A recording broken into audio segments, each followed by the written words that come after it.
साथ एक बहन आई है गोरखपुर से, संध्या मैम, जो माननीय योगी जी के क्षेत्र से ही हैं और इनका घर भी उसी मंदिर परिसर के बगल में है। ये भी 22,000 सीटों को जुड़वाने के लिए संघर्षरत हैं और पिछले 11 दिनों से ये अनवरत धरने में बैठी हुई हैं। आइए इनसे जानते हैं कि इनकी परेशानियाँ क्या हैं। मैं गोरखपुर से संध्या शुक्ला हूँ। मैं यहाँ 11 दिन से धरने में बैठी हूँ। यही आशा करती हूँ कि योगी जी को हम लोग का ये योग्यता ज़रूर समझ में आएगी, क्योंककि वो 1,37,000 जब ये हुआ था कि वैकेंसी आई थी कि 68,500 में और 69,000 में भरनी है, तो से यहाँ पे लोग 68,500 में 40,000 कैंडिडेट पास हो पाए थे। तो योगी जी ने खुले मंच पे बयान दिया था कि हमारे पास 1,37,000 पद तो हैं, लेकिन हमारे पास योग्य अभ्यर्थी नहीं है। अब कैसे उनको योग्य चाहिए, कोई बताए। 110 नंबर मेरे हैं और मेरे हस्बैंड के 112 नंबर हैं। हम दोनों लोग इस भर्ती के कैंडिडेट हैं। अब इससे बड़ा ये बयान कोई कैसे देगा कि ये मानक जो 90-97 है, हम लोग इतने हाई मानक को पार किए हैं और उसके बाद भी हम यहाँ आके धरने में बैठे हैं। अब बताइए इसकी जिम्मेदार कौन होगा? योगी जी हम लोग को जवाब दीजिए, इसके जिम्मेदार कौन होगा? वो भी हम गोरखपुर से इतना आशा लगाए थे कि हम लोग बीएड शामिल किए हैं कि बीएड वालों के लिए खुशखबरी आ गई कि बीएड वाले भी प्राइमरी में अब भर सकते हैं, प्राइमरी में बेसिक शिक्षा विभाग में नौकरी कर सकते हैं। लेकिन हमको नहीं पता था कि यहाँ इतनी गड़ी धूप में और ये कोविड के काल में योगी जी ने योगी जी आप हम लोग को कोविड महामारी से तो बचाया है, लेकिन ये बेरोजगारी से बड़ी तो कोई महामारी हो ही नहीं सकती है। हम तो यही।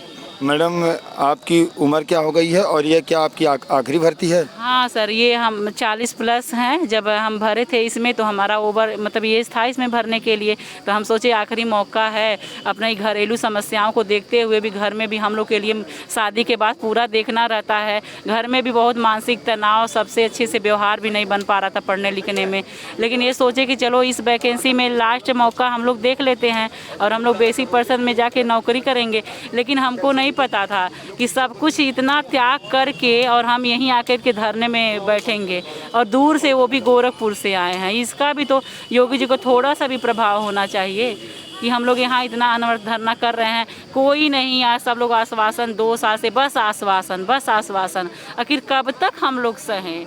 ये थोड़े। ठीक है मैडम, तो आप देख रहे हैं कि लोग यहाँ पे कितने परेशान हैं। यहाँ पे दूर दराज के लोग आए हैं, महिलाएं हैं, छोटे छोटे बच्चे हैं, जो अपने मतलब छोटे छोटे बच्चे यहाँ पे दूध के लिए रोते हैं, तो हमारी टीम उनके लिए व्यवस्था करती है।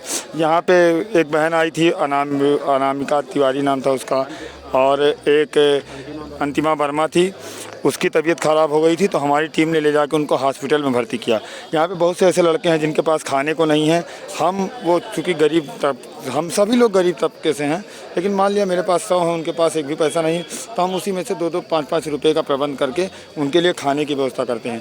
सरकार को हमारी मांगों की तरफ ध्यान देना चाहिए कि आप क्या खोजते थे। आप योग्य की तलाश करते थे, तो हम योग्य हैं।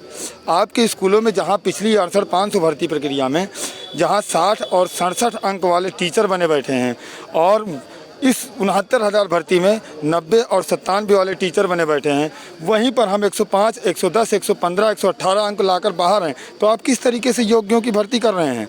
क्या यही योग्य आपके नौनिहालों को पढ़ाएंगे? और क्या हम लोग जो 118, 120 नंबर पाए हैं, हम लोग ऐसे भीख मांगें? हम लोगों के लिए आखिरी अवसर है, क्योंकि अगली भर्ती में एक तो आपका जो भर्ती नियमावली एकदम से गलत है। एकेडमिक लेने की ज़रूरत ही नहीं थी। आपकी सरकारों ने नकल को रोका था। आपकी कल्याण सिंह की सरकार ने नकल रोका। उस समय मैक्सिमम किसी के 50% नंबर आते थे। तो बताइए हम कहाँ जाएं? महाराज, आपसे निवेदन है कि हमारी मांगों को सुने और जितने भी 1,37,000 में खाली पद हैं, उनको हम योग्य अभ्यर्थियों से भरने की कृपा करें। धन्यवाद।